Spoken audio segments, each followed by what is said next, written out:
The year is 1945. World War II, a global conflict of unprecedented scale and devastation, just ended. This new battle wasn't fought with tanks or bombs, but with secrets, knowledge, and the promise of power. This is the story of Operation Paperclip. Operation Paperclip was a clandestine program, shrouded in secrecy and fueled by Cold War anxieties. The United States, along with its allies, had captured German scientists, men who had propelled the German war machine with technological marvels. The Allies faced a choice: bring these scientists to justice for their war crimes or exploit their knowledge for their own strategic advantage. So of course they exploited them for their own strategic advantage. The decision was made. And Operation Paperclip was born. Its mission was simple: recruit German scientists, whitewash their pasts, and integrate them into American society, while trying to keep it all from the public. How many other things have they hidden from the public?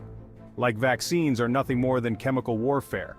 The goal was to harness their expertise in rocketry, chemical weapons, and other advanced fields, giving America a crucial edge in the burgeoning rivalry with the Soviet Union, who we were united with against the Germans. They split the captured men, Russia took some, and we took some. Spy versus spy.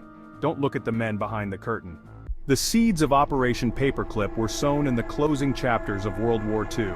As Allied forces advanced into Germany, they discovered a chilling testament to German scientific prowess: the V-2 rocket program.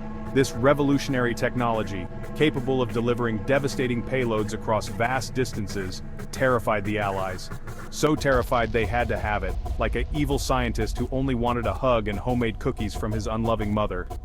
The mastermind behind this terrifying weapon was Wernher von Braun, a brilliant but morally compromised engineer who would become the face of Operation Paperclip. Von Braun, along with other German scientists, technicians, and engineers, were captured and interrogated by Allied forces. Recognizing the strategic value of these captured minds, the United States initiated Operation Paperclip. However, the specter of the Soviet Union, rapidly emerging as a new superpower, trumped these moral concerns. The Cold War had begun, and the race for technological supremacy was on. Because even though we fought with them during the war, we had to pretend they were our mortal enemies. And yet they can get along for the Antarctic Treaty. Odd, but whatever. Operation Paperclip was a program of significant scale. Over 1,600 German scientists, engineers, and technicians were brought to the United States under its umbrella. These individuals, many of whom had been involved in developing weapons of war, were given safe haven, employment opportunities, and in many cases new identities, so they could continue making weapons of war. And now, we are reliving German history, but when you only get one side of history taught, it's easy to repeat. The hyperinflation, the center of debauchery. And did you ever wonder what books were being burned, or were you just offended at the burning of books? Newspapers ran scathing exposés detailing the war crimes of these imported scientists. Politicians questioned the morality of the program, arguing that it stained the very ideals America claimed to uphold. However, the government, driven by Cold War paranoia and the insatiable thirst for technological dominance, remained steadfast in its commitment to Operation Paperclip. Supremacy was theirs. Among the many figures brought to America under Operation Paperclip, Wernher von Braun stands out as the most prominent and perhaps the most controversial. A brilliant rocket engineer, von Braun's genius had propelled the German war machine with the development of the V-2 rocket program. I wonder if he was involved in the Bell UFO or reverse engineering. We can talk about it now. Von Braun was a complex and contradictory figure. He was a visionary scientist who dreamed of space exploration, yet he was willing to serve a murderous regime to achieve his goals. He expressed remorse for the suffering caused by his inventions, so he continued making his inventions of suffering for the United States instead. But he never fully atoned for his complicity in the German war machine. In America, von Braun found himself transformed from a servant of the Third Reich to a celebrated hero of the space race. He led the team at NASA that developed the Saturn V rocket, the mighty launch vehicle that carried American astronauts to the moon.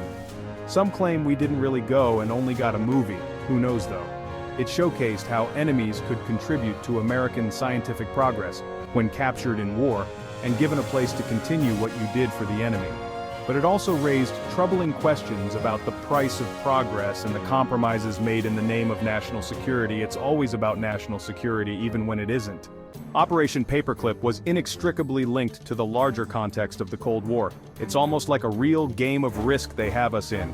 Whose role do you think it is?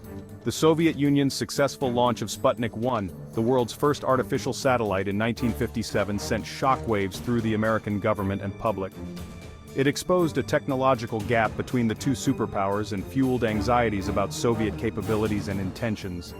We couldn't allow Russia to beat us in space. That would mean they got the better rocket men, and we can't have that. Operation Paperclip, once and still a controversial program shrouded in secrecy, is now public information. The German scientists were valuable assets in the Cold War struggle for technological supremacy.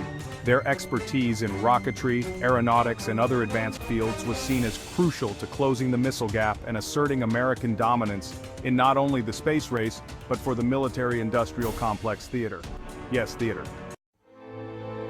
Operation Paperclip has been the subject of intense ethical debate since its inception. I'm not really sure about that. Does the government actually believe in being ethical? I mean, they will house the illegals over the vets or Americans, but I digress. The program's critics argue that it represented a moral compromise of staggering proportions.